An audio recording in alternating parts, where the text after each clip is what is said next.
the Buddha. Buddha attained enlightenment under a Bodhi tree. Plant's life is an inspiration to acquire qualities to lead a complete, peaceful, and happy life.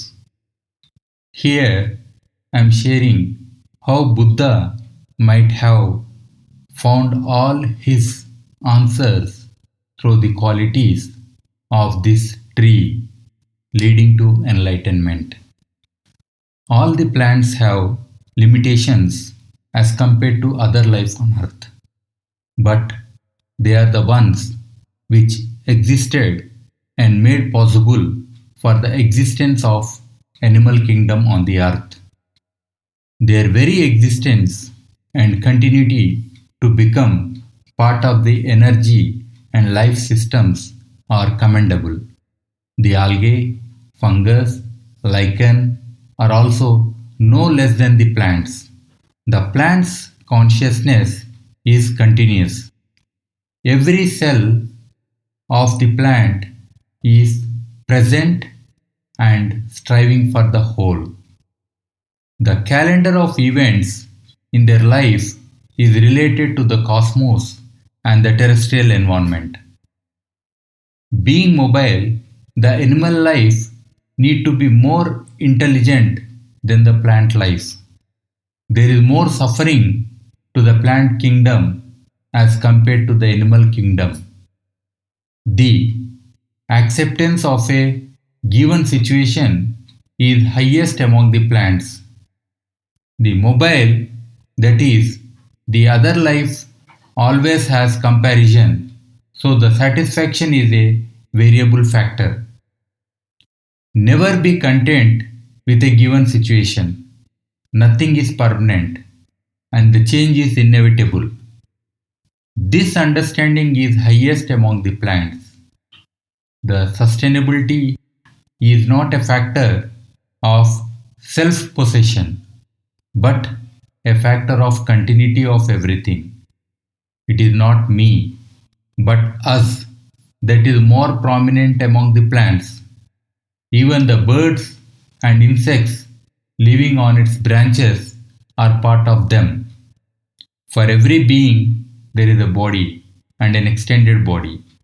A plant is the living symbol of connectedness of everything from micro to macro and cosmos.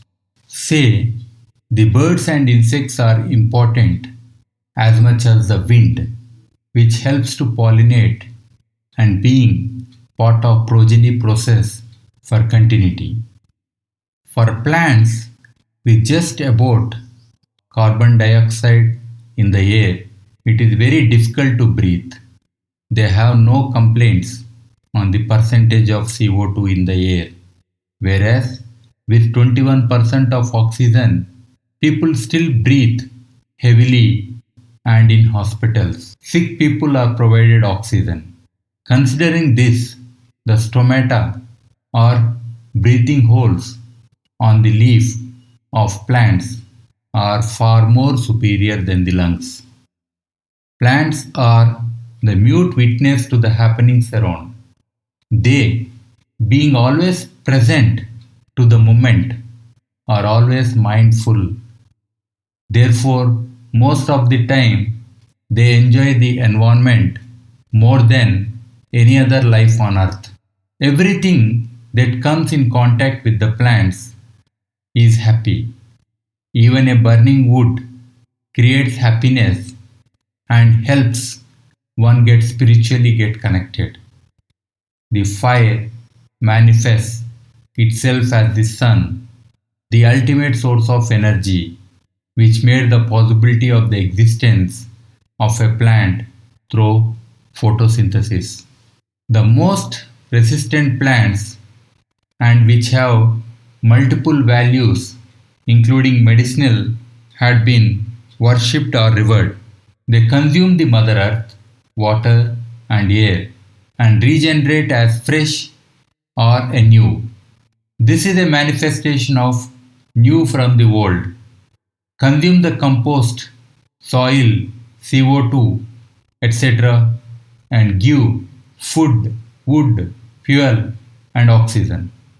Their color is green, which is soothing and represents love. Their appearance and presence energizes everything around. A bird returning to its nest in a tree is always happy. Its chicks are also part of the plant.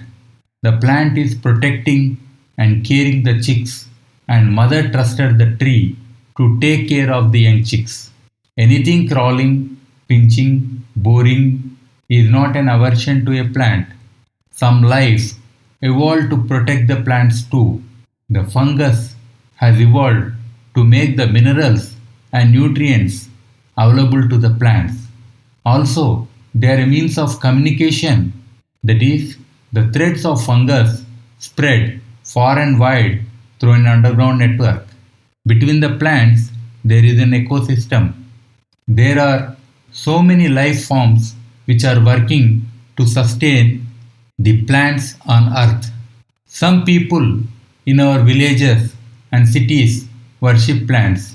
They tie holy threads to the plants for their wishes to become true. This implies that plants are superior to humans. We are dependent on them and they can live without humans.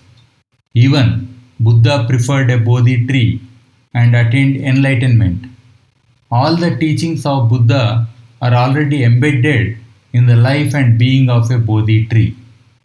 The composure of the plants is maintained even when they are being cut or damaged, which is taught and practiced by some of the great souls on earth. Being present and non reacting to pleasure or pain as a desire is what the Buddha taught, which is seen in the life of every plant. Ashtanga Marga is also practiced by the plants. If the teachings of Buddha are followed by plants, then every plant must be enlightened. The unmanageable mind of a human being is the primary cause of sorrow. Thinking is not a problem. Thinking the same things again and again, or thinking waste or useless things, makes one deviate from the present. For building the body or for one's physical growth, one could do things repetitively. But for the mental growth, one should learn or strive to do new things. The plants work their way steadily. The roots of a plant have the power to break the rocks. There is umpteen power in the very small germinating seeds. The purpose of its existence is so strong that they emerge and grow by breaking the strongest rocks. The rocks are the primary source of material for soil formation. The soil is the source for the plants. The destruction and creation are manifested in this process of coexistence.